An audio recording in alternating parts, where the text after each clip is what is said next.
राधे राधे। तो आज शरद पूर्णिमा की सबको बहुत बहुत मंगल कामनाएं, शुभ कामनाएं। तो इससे पहले मैंने शरद पूर्णिमा का महत्व, उस की कथा की ब्लॉग डाला था। फिर मैंने बताया था कि शरद पूर्णिमा के दिन खीर तैयार किया था। तो मैंने भी घर में खीर तैयार किया। अभी इसमें देसी घी मिला रही हूँ, मेवा वगैरह डाल के अच्छी तरह गाय के दूध से तैयार की है और गाय का इसमें घी डाला है। तो यह खीर सेहत में सेहत के लिए बहुत अच्छी होती है, रोगों का नाश करने वाली होती है, बढ़े हुए पित्त को शांत करती है। तो मैंने बताया था 4 महीने पित्त बहुत बढ़ता है, जेठ, हाड़, आषाढ़, सावन और भादो। तो यह खीर खाने से सेहत में रोगों का शमन होता है, बढ़े हुए पित्त का शमन होता है। तो खीर तो मैंने तैयार कर ली है।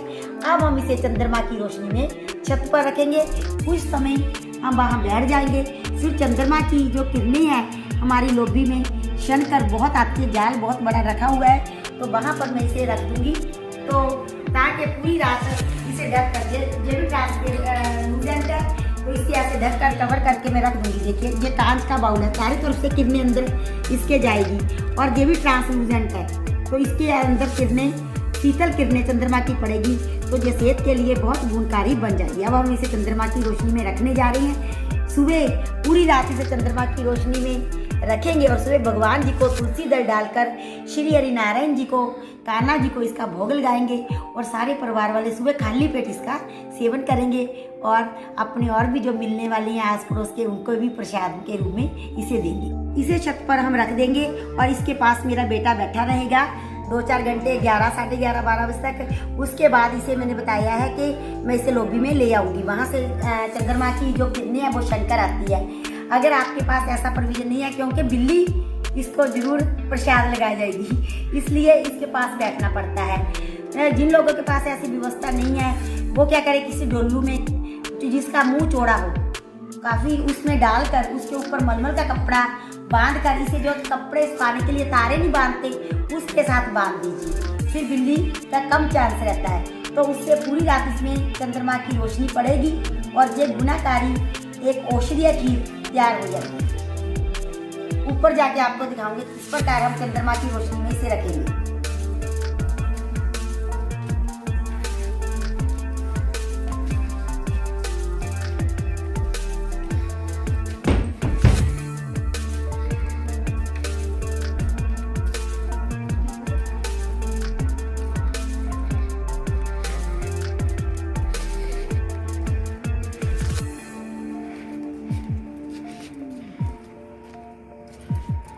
देखिए उधर चंदा मामा और इसके झूले पे मैंने इसे रख दिया, जहाँ पर बेटा बैठ के इसकी रखवाली करेगा। जितना टाइम इसे नींद नहीं आएगी उतना टाइम इसकी रखवाली करेगा, फिर नीचे रख देंगे।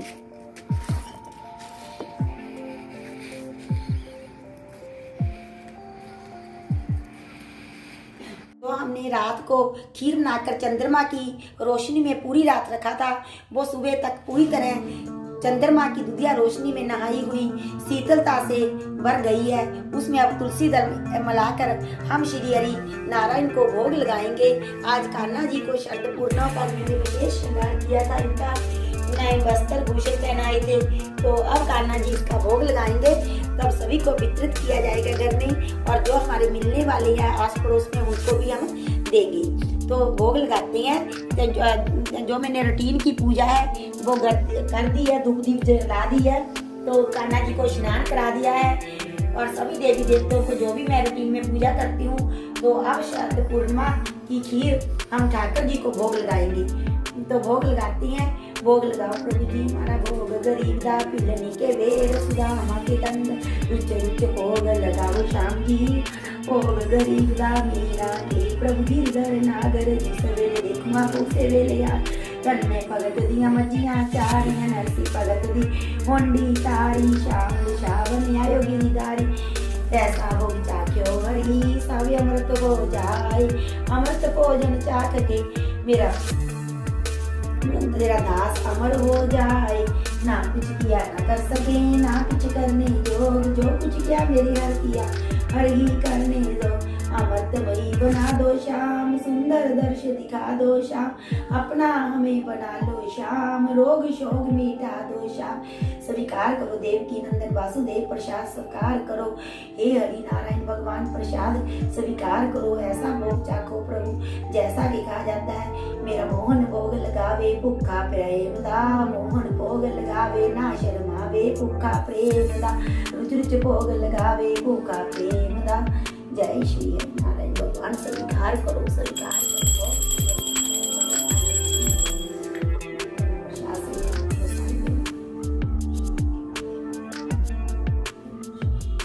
श्री हरि नारायण भगवान। प्रसाद स्वीकार करो भगवान, प्रसाद स्वीकार करो। जो भी आपने तीर फूल हमें प्रदान किया उसी में से हमने आपके आगे प्रसाद रखाइए। श्री हरि मोर मुकुटधारी भगवान प्रसाद स्वीकार करो, स्वीकार करो। ये भोजन हमारे लिए बल वर्धक बुद्धिदायक हो। इस भोजन को खाकर हमें हमारे शरीर की पुष्टि हो और सही फैसले लेने की शक्ति उत्पन्न हो, ताकि हम सही बुद्धि से सही सात्विक निर्णय लेकर जीवन पथ पर आगे बढ़ सके, सही फैसले कर सके और हमारी बुद्धि में सात्विकता भर दो, शरीर में बल पुष्टि भर दो प्रभु, बल पुष्टि कर दो। ऐसा हमारा जीवन हो जाए कि हम अपने आध्यात्मिक जीवन में भी और गृहस्थ जीवन में भी सफल हो सके। हमें ऐसा आशीर्वाद प्रदान करे, तंदुरुस्ती प्रदान करे। सभी परिवार वालों को आरोग्य, सुख, समृद्धि, सुरक्षा प्रदान कीजिए। श्री हरि अपना सानिध्य प्रदान कीजिए। बोल श्री हरि नारायण भगवान की जय।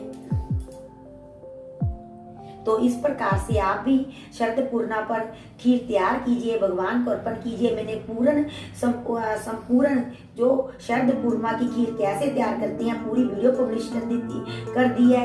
इससे पहले मैंने एक और वीडियो पब्लिश की है, उसमें शरद पूर्णिमा का महात्म और कथा की विधि बताई है। आप दोनों वीडियो ध्यान से देखिए और अपने कल्चर के साथ, अपने जो हिंदू धर्म के रीति रिवाज है, रिचुअल है, परंपराएं हैं, उनके साथ जड़ों से जुड़िए, क्योंकि इनका कोई ना कोई महत्व है।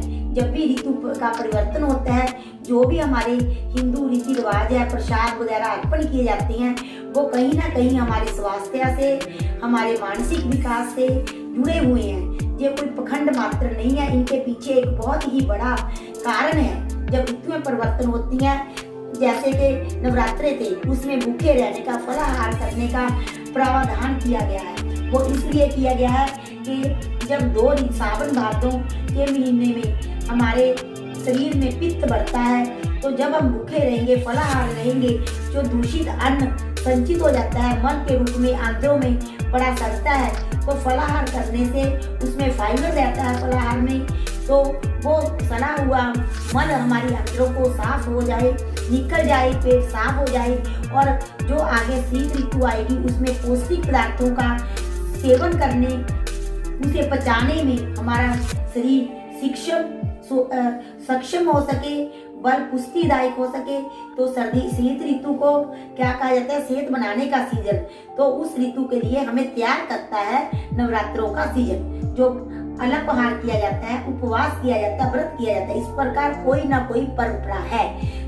तो उसके पीछे एक्चुअली हमारे शरीर की शुद्धि छुपी हुई है कि हम मनुष्य रूप में जब धरती पर आते हैं, तो ईश्वर ने हमें आयुर्वेद का ज्ञान देकर, धर्म के साथ उसे जोड़कर हमारे शरीर को तंदुरुस्त, सुदृढ़ करने का एक मार्ग सुझाया है, ताकि हम अपने आध्यात्मिक जीवन में, गृहस्थ जीवन में सही ड्यूटीज को, फर्ज को पूरा कर सके। बोल राधे राधे श्याम। जय श्री राधे, जय श्री राधे श्याम, जय जय श्री राधे श्याम।